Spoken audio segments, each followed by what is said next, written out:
ನಮಸ್ಕಾರ ಸ್ನೇಹಿತರೆ, ಸ್ವಾಗತ ನಮ್ಮ ಚಾನೆಲ್ಗೆ. ಇವತ್ತಿನ ನಮ್ಮ ವಿಡಿಯೋ ಪ್ರಾರಂಭಿಸೋಣ. ಆನಂದಿಸಲು ಸಂಪೂರ್ಣ ವಿಡಿಯೋವನ್ನು ವೀಕ್ಷಿಸಿ ಮತ್ತು ನಮ್ಮ ಚಾನೆಲ್ ಅನ್ನು ಸಬ್ಸ್ಕ್ರೈಬ್ ಮಾಡಿ, ಲೈಕ್ ಮಾಡಿ, ನಿಮ್ಮ ಅಭಿಪ್ರಾಯಗಳನ್ನು ಕಾಮೆಂಟ್ನಲ್ಲಿ ಹಂಚಿ. ಕಿಟಕಿಯ ಮೇಲೆ ಮಳೆ ಬಡಿಯುತ್ತಿತ್ತು, ಕೋಮಲ ಹೃದಯದ ಭರಾಟೆಯಂತೆ. ಮಳೆಯಿಂದ ತೇವಗೊಂಡ ಕೂದಲಿನೊಂದಿಗೆ ಮನು ಅವಳ ಎದುರು ಕುಳಿತಿದ್ದ. ಅವನ ಕಣ್ಣುಗಳು ಮುಗುಳ್ನಗೆಯಿಂದ ಮಿಂಚುತ್ತಿದ್ದವು. ನೆರವಿನಿಂದ ಅವನು ಸವಡಿಸುತ್ತಾ ನಿಧಾನವಾಗಿ ನಗುತ್ತಾ ಹೇಳಿದ. ಕೋಮಲ ಬಿಸಿ ಬಿಸಿಯಾಗಿ ನಲವಿದಳು. ಸ್ವಲ್ಪ, ಏಕೆಂದರೆ ಇದು ತುಂಬಾ ನೀಚ.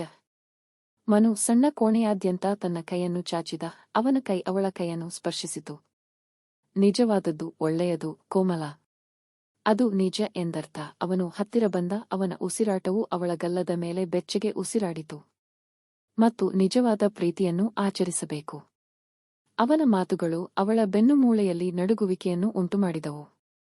ಅವಳು ಬಾಲ್ಯದಿಂದಲೂ ಮನುವನ್ನು ತಿಳಿದಿದ್ದಳು. ಅವರ ಸ್ನೇಹವು ವರ್ಷಗಳಲ್ಲಿ ಆಳವಾಗಿ ಬೆಳೆದಿತ್ತು.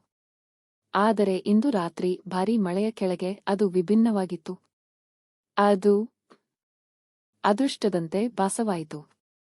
ಮನು ಅವಳನ್ನು ನಿಧಾನವಾಗಿ ತನ್ನ ಕಡೆಗೆ ಎಳೆದ. ಅವರ ತುಟಿಗಳು ಮೃದುವಾದ, ಪ್ರಯೋಗಾತ್ಮಕವಾಗಿ ಚುಂಬಿಸಿದವು.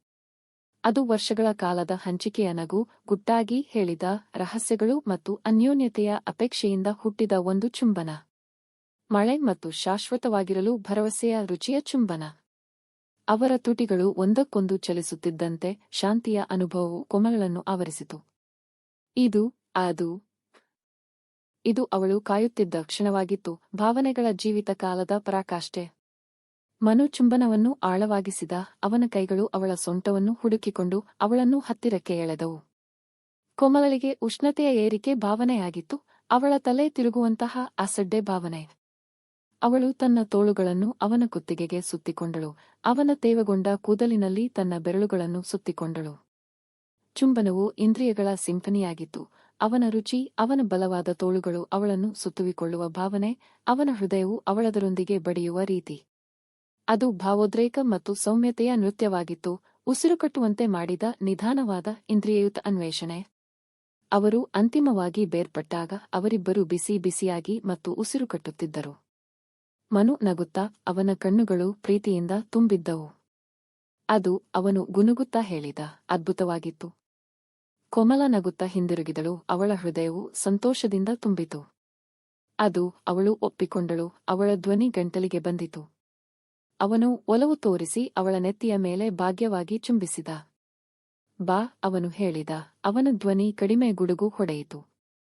ಈ ಮಳೆಯನ್ನು ಸದುಪಯೋಗಪಡಿಸಿಕೊಳ್ಳೋಣ. ಅವನು ಅವಳನ್ನು ಮೂಲೆಯಲ್ಲಿ ಮರೆಮಾಚಿದ ಸಣ್ಣ, ರೇಷ್ಮೆಯಿಂದ ಮುಚ್ಚಿದ ದಿನದ ಹಾಸಿಗೆಯ ಕಡೆಗೆ ಕರೆದೊಯ್ದ. ಮಳೆಯು ಕಿಟಕಿಯ ಮೇಲೆ ಬಡಿಯುವುದನ್ನು ಮುಂದುವರೆಸಿತು. ಅವರ ಅಂತರಂಗದ ಅನ್ವೇಷಣೆಗೆ ಲಯಬದ್ಧವಾದ ಸಂಗೀತವನ್ನು ಸೃಷ್ಟಿಸಿತು. ಮೃದುವಾದ ಸ್ಪರ್ಶದಿಂದ ಮನು ಅವಳನ್ನು ಬಟ್ಟೆ ಕಳಚಲು ಪ್ರಾರಂಭಿಸಿದ. ಅವನ ಕೈಗಳು ಅವಳನ್ನು ಕರಗಿಸುವಂತೆ ಗೌರವದಿಂದ ಚಲಿಸಿದವು. ಕೋಮಲ ಪ್ರತಿಯಾಗಿ ಅವನ ದೇಹದ ರೂಪರೇಖೆಗಳನ್ನು ಅನ್ವೇಷಿಸಿದಳು. ಅವನ ಸ್ನಾಯುಗಳ ರೇಖೆಗಳನ್ನು ಅನುಸರಿಸುವ ಅವಳ ಬೆರಳುಗಳು, ಅವನ ಚರ್ಮವು ಅವಳ ಸ್ಪರ್ಶದ ಅಡಿಯಲ್ಲಿ ಹೇಗೆ ಅನುಭವಿಸುತ್ತದೆ ಎಂಬುದನ್ನು ಆಶ್ಚರ್ಯಚಕಿತರಾದರು. ಅವರ ದೇಹಗಳು ಪರಸ್ಪರ ದೀರ್ಘಕಾಲ ಆಕರ್ಷಿತವಾಗಿದ್ದವು, ಅಂತಿಮವಾಗಿ ಭಾವೋದ್ರಿಕ್ತ ಧಾವನೆಯಲ್ಲಿ ಒಂದಾದವು. ಅದು ನಿಧಾನವಾದ, ಯೋಚಿಸಿದ ಅನ್ವೇಷಣೆಯ ನೃತ್ಯವಾಗಿತ್ತು. ಆತ್ಮಗಳ ಸಂವಹನವು ದೈಹಿಕ ಒಕ್ಕೂಟದಷ್ಟೇ ಹೆಚ್ಚಿತ್ತು. ಹೊರಗೆ ಚಂಡಮಾರುತವು ಭುಗಿಲೆದ್ದಂತೆ ಅವರು ಪರಸ್ಪರ ತೋಳುಗಳಲ್ಲಿ ನೆಮ್ಮದಿಯನ್ನು ಕಂಡುಕೊಂಡರು. ಅವರ ಪ್ರೀತಿಯು ಅವ್ಯವಸ್ಥೆಯ ನಡುವೆ ಉಷ್ಣತೆಯ ದೀಪಸ್ತಂಭವಾಗಿತ್ತು. ಮಳೆಯು ಮುಂದುವರಿಯಿತು, ಆದರೆ ಕೋಮಲ ಮತ್ತು ಮನುಗೆ ಹೊರಗಿನ ಪ್ರಪಂಚವು ಅಸ್ತಿತ್ವದಲ್ಲಿಲ್ಲ. ಅವರು ಮಾತ್ರ, ಅವರ ಪ್ರೀತಿ ಮತ್ತು ಆ ಭಾರೀ ಮಳೆಯ ರಾತ್ರಿಯ ಮದೋನ್ಮತ್ತ ಸಂಭ್ರಮ. ಈ ವಿಡಿಯೋ ನಿಮಗೆ ಇಷ್ಟ ಆಯ್ತಾ?